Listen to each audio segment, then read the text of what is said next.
Mike DeLauro, Director of Statistics here, Heartland Lacrosse League. Want to take everyone through a walkthrough of the back end of the website. So obviously we're here, pull it up a browser, heartlandlacrosse.com. Everyone each team is going to provide one individual who's going to be taking care of their team's stats. And so to log in, you'll scroll all the way down, you'll see it says admin login. You're going to go ahead and click on that.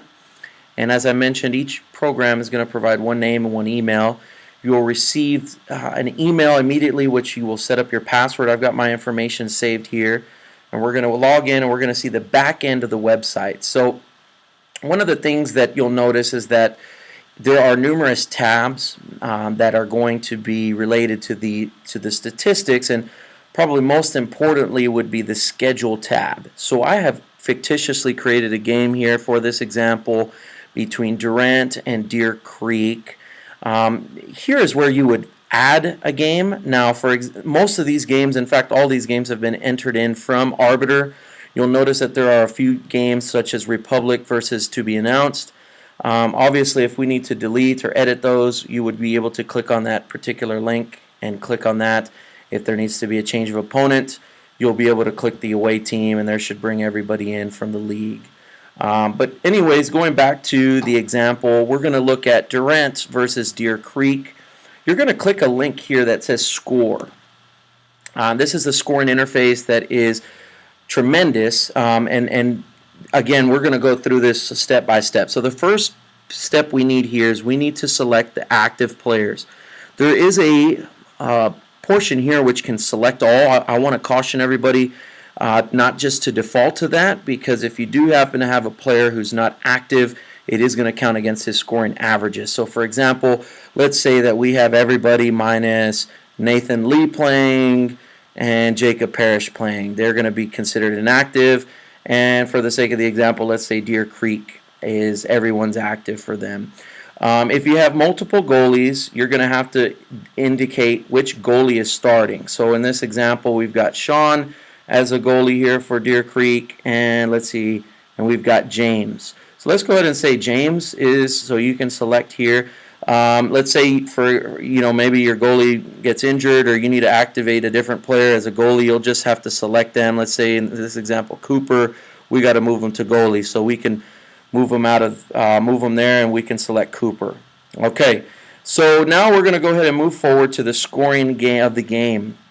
Again, this is set up, this website, this interface is set up to score games live.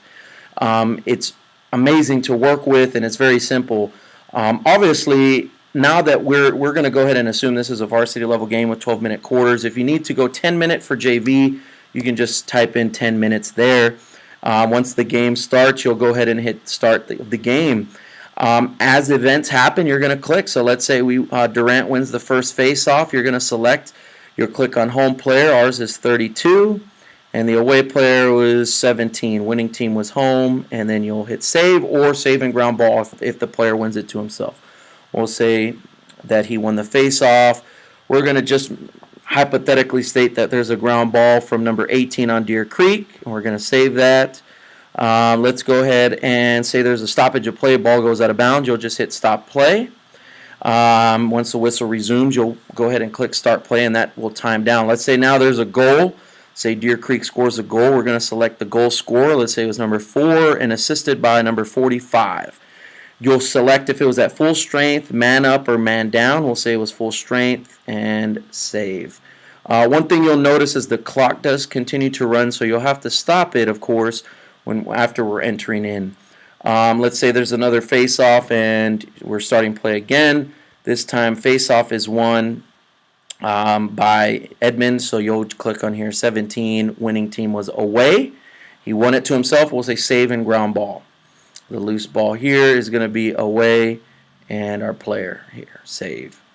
Okay, now we're going to go ahead and say that there was a Durant save. You'll just hit goalie save once, and you'll see that it will reflect here. Let's say there's another save. Boom. It'll automatically reflect. You'll see it turn green. Say there's a stoppage of play. Let's say there's a flag down. So we'll hit penalty. We're going to select if it was a personal or technical. We'll say as a personal. Let's say as an illegal body check. And it was number 1. You'll click save.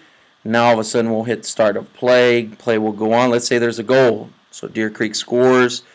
We'll say that it was number 20 assisted by number 3, and it was man up. And you'll click save.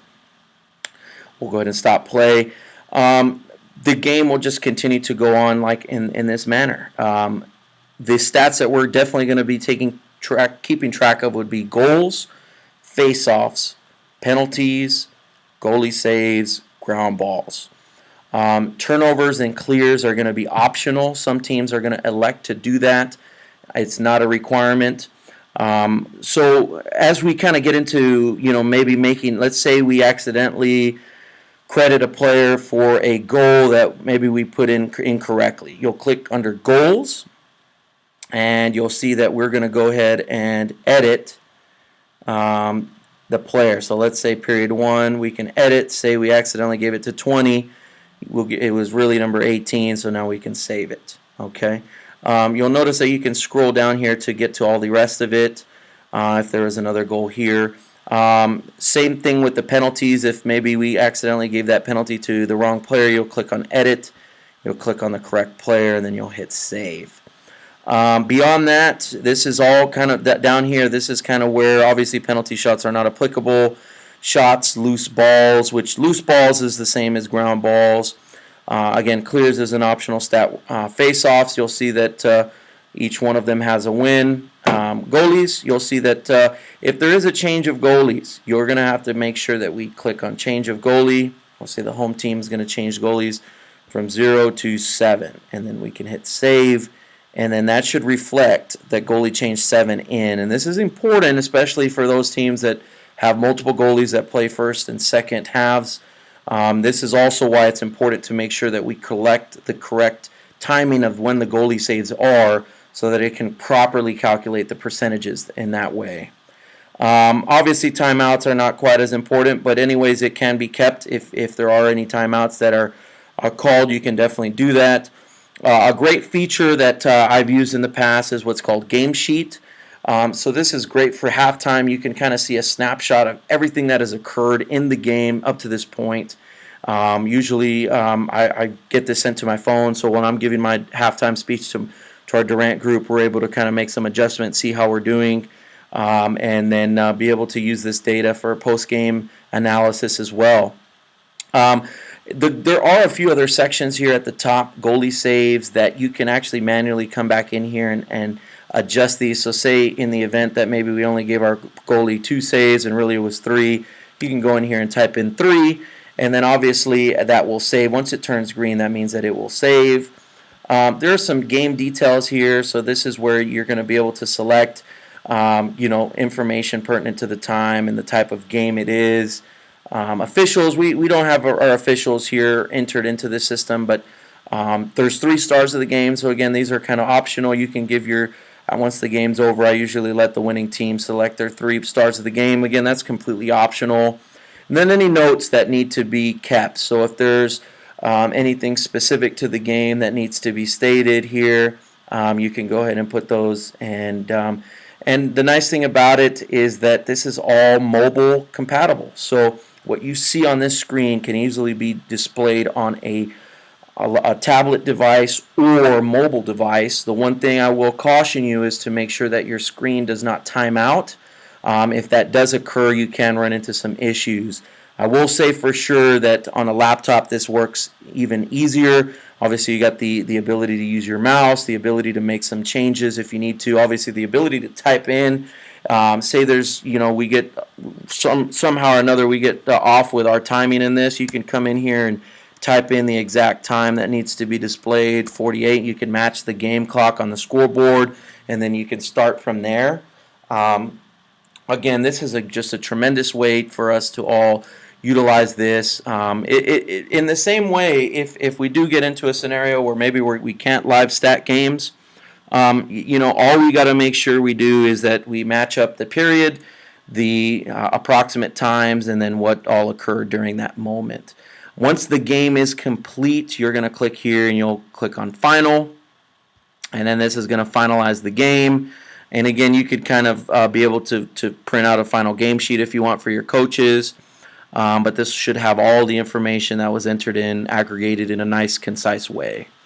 Beyond this, that's a pretty much a nice forward glance at how to use the system. There are other pieces here that are specific to the rosters and the teams, and so basically you won't need to really mess with any of this other than with players. If you do need to add a player, basically you're typically going to want to do this if it's just one player. You're going to want to click to whichever team it is. In this case, say it's Durant. And we can add a player here towards the bottom. First name, last name, jersey number, and then the position. So it'll have it here, and then you can hit add. You can enter in coach's information below. I know there are some other features over here on the side with some trades and suspensions, but those are not applicable to our league. So last year I did have a team that proposed a trade to our group, so I think they were just clicking around. So let's just kind of avoid anything on this front. Beyond this, I'm looking forward to a great season. This is a nutshell of how to use the Heartland website. And again, this is I'm sure there will be some more videos that may come out in the future as far as how to deal with this and any other kind of troubleshooting situations. Anyone can always call me on my cell phone, and I'd be more than willing to do that and help out. We're going to go ahead and delete that since obviously that was just a fictitious game. And so I definitely appreciate everyone watching and wish everyone the best of luck this season. And we will be in touch. So thank you again, and you guys have a great season.